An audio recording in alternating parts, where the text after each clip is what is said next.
Hello there. This is going to be part 2 of What If Savage Survived.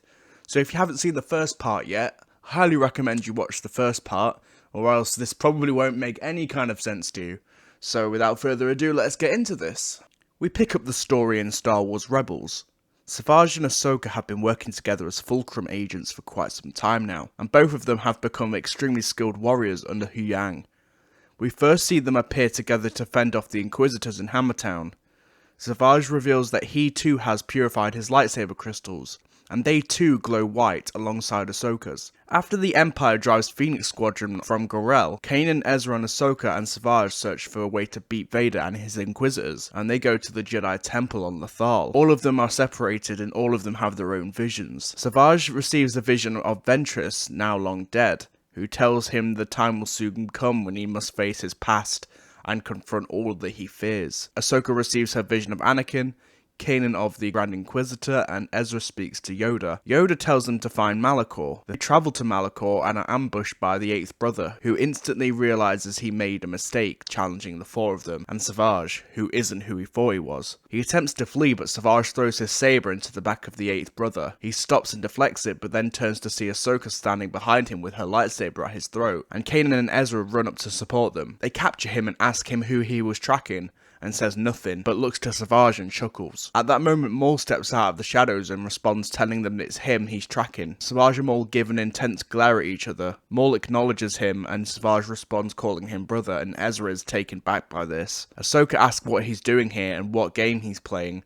and Maul responds telling him that they should have listened to him all those years ago, but it doesn't matter now. And what does matter is what they do now. Kanan is skeptical, and Savage outright tells him he doesn't believe him. And Maul snarkily responds with, "Look how that turned out last time." The 8th brother discreetly pushes a button on his wrist. Ezra asks him what's inside the temple, and the rest look at him waiting for his response. Maul tells them that there is a Sith holocron inside containing ancient wisdom from before their time. Wisdom that could be dangerous in the wrong hands. The 5 walk through the ruins, and Ezra asks what happened here, and Maul tells him the story of how the Jedi attacked the temple, and a super weapon was used by a Sith to kill them all. Savage asks him how he knows this, and Maul turns to Savage and Ahsoka and tells them Darth Sidious brought him there as a child. Ezra asks if Maul is a Sith, and Maul says not anymore. He gave up that life after Sidious, Grievous and Dooku killed Mother Talzin. Savage loosens up and lowers his head and apologizes. Maul growls and shouts at Savage, telling him he doesn't get to be sorry, and asks where he was when their birth mother was killed, and criticizes him for abandoning him for the Jedi. Savage claps back by telling Maul that he had no idea what it was like being locked inside your own body, being enslaved by a magic you don't understand. And Maul responds telling Savage that he does, and that's how he felt with Sidious all them years ago.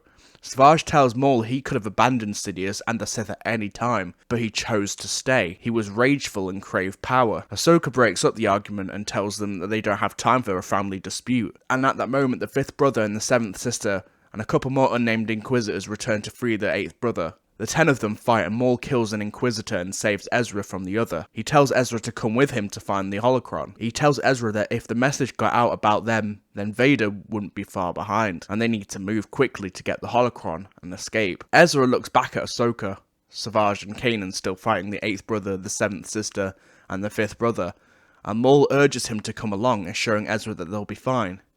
The 2 enter the temple, and Maul begins to manipulate Ezra. Meanwhile, the trio have caused the Inquisitors to escape, and Kanan asks where Ezra is, and Ahsoka says that he must be with Maul. Maul and Ezra get the holocron, and return to meet up with the trio, who have begun traversing up the temple. Ahsoka goes up the lift with Kanan and tells him that Ezra will be fine with Maul, because Kanan taught him well, and he won't be easily fooled. Savage is taking the lift up the other side. They're then ambushed by the Inquisitors.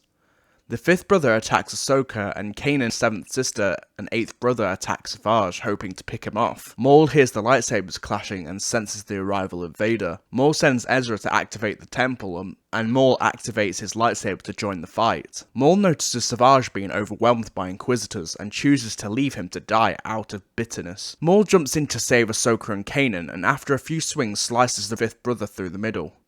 All of a sudden the temple comes to life, and Maul grins.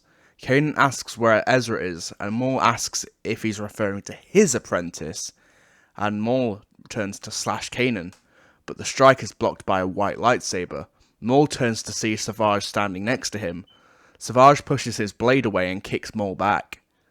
Savage tells Ahsoka and Kanan to go get Ezra, and the two run up the temple, and the two have a stare down.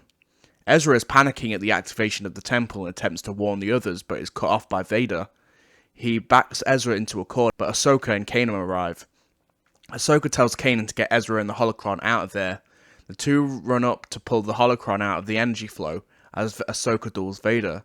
Back at the bottom of the temple, Maul tells Savage that he was never powerful enough to beat him, and Savage launches himself forward at Maul.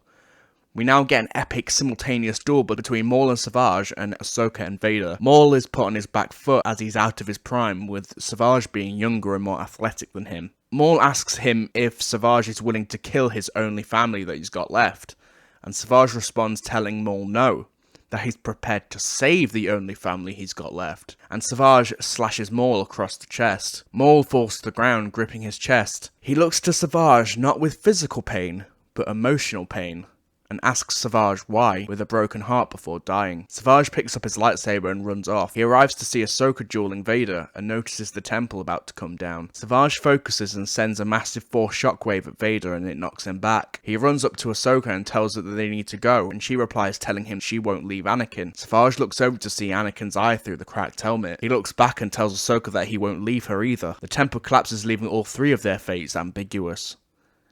This is the end of part 2 of this fanfiction. Let me know if you want to see part 3. Don't forget to like and subscribe, and I'll see you next time. Bye.